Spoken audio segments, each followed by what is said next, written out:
Ask Tom on Home Show. Gary from Surfside Beach, South Carolina, has some piling options. Yeah, Tom, he's building a house. He's having a house built for him on the coast. And Gary writes to us, I see both wood pilings and CMU pier foundations used, and my house will be similar to this one. It's using a CMU example here. But I'm wondering about the trade-offs of, like, for instance, house sway between the two and which should last longer. These supports will be, you know what? Hang on. Hold on. We got a problem here. You are way too high in that frame. Yeah, notice I had no head, top of head. Okay. Yeah, this is... Yeah, that's good. We'll even zoom you in a little here. There we go. All right. So, okay. Sorry about that. All right. So let's just start it over again here. I'll give... All right. Ready when you are, sir. Gary from Surfside Beach, South Carolina, has a question about his piling options. Well, he's building a house there on the beach, and he wants your advice, Tom. Gary writes to us, I see both wood pilings and CMU pier foundations used. My house will be similar to this one, which uses that kind of CMU example. But I'm wondering about the trade-offs, like house sway, when I consider the two and which should last longer. These supports will extend 10 feet above the ground, and the house is about 500 feet from the ocean, and it looks like the current builds are using a 12 by 12 wood piling. What's your advice for Gary, Tom? Well, either way is going to work. The old days we used to use creosote posts. Today they use 0.6 pressure-treated posts, which actually will last indefinitely. As far as a rotting problem, termites won't touch it. Doesn't matter where you are on the coast, as long as it goes deep enough, the salt water can rush up against it all at once. That's why they build docks and things out of the pressure-treated lumber. So there's not a problem with that. Now, it's all on how it's structurally designed. You can use the concrete, you can use the wooden posts. You can get a sway issue with some of the wooden posts. I had a house on wooden posts in Galveston, and once in a while you could feel it sway just a little bit. It wasn't a problem. It wasn't an issue at all. With concrete, you probably wouldn't get that. But you also have, how the foundation's put in, how it's all put together.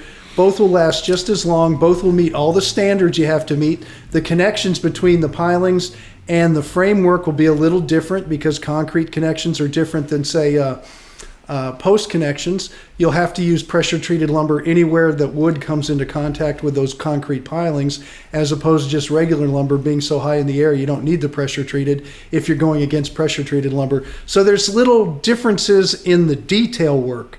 But quite frankly, either one is fine. It depends on what you want it to look like, and that's a very handsome home he showed me. That is very South Carolina, with the bigger posts below and the smaller columns on top. And you can have that look either way, but the 12 by 12s are usually bigger. Most of them are 10 by 10, so that's going to give you a good hefty base. So I think you'll get that good look. And the posts, when you buy them today, are very stable, and they don't get all that cracking and stuff because they go through a very intense pressure treating process, different than, say, deck material or fence material, because it's a 0.6. It has more of the material in there to keep it very stable from weathering and stuff, and they paint fine. So that's all it is just a different way of doing it. It really is up to the design, how the thing is being put in, what your budget is, and how the house is going to look at the end. So I say either way, as long as it's done well. So what's your preference, Tom, if you were going to build a house down there on the water? Which one would Tom Tynan have under his house? One or the other. You know what? I'm looking at beach homes now, not in South Carolina, but in Padre Island. Mm-hmm. They tend to use a lot of CMUs down in Padre Island. And you know why? It's harder to get lumber down here because it has to be trucked. If you go to Houston, where I had a house in Galveston, you'll see all the wood pilings. Wood is very plentiful there, and it's easy to get because it's coming from the Louisiana, Alabama, Mississippi, all that area where all the farms are for pine.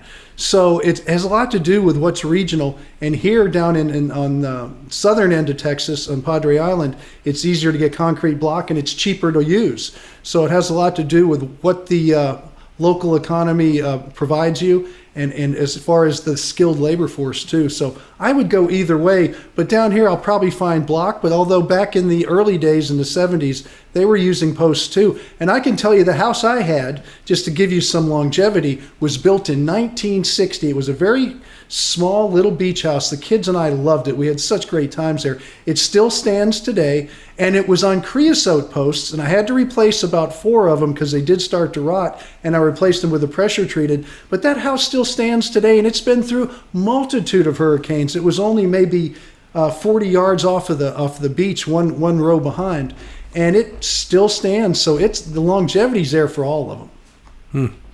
Well, if you want longevity, Tom's been answering questions for 30-something years, and he'll answer yours if you go click on that blue Ask Tom button right there on our homepage at HomeShowRadio.com. You'll come to this, and you can decide whether you want to send a video or use a form. You fill it out, and send us pictures, because that helps us do a better job, because we post one every day, 7 days a week at HomeShowRadio.com, and we put them on our Facebook page, and of course the Home Show Radio YouTube channel, where you'll find just hundreds of them, and you'll really help us out if you'd give us a thumbs up. It makes them easier to find.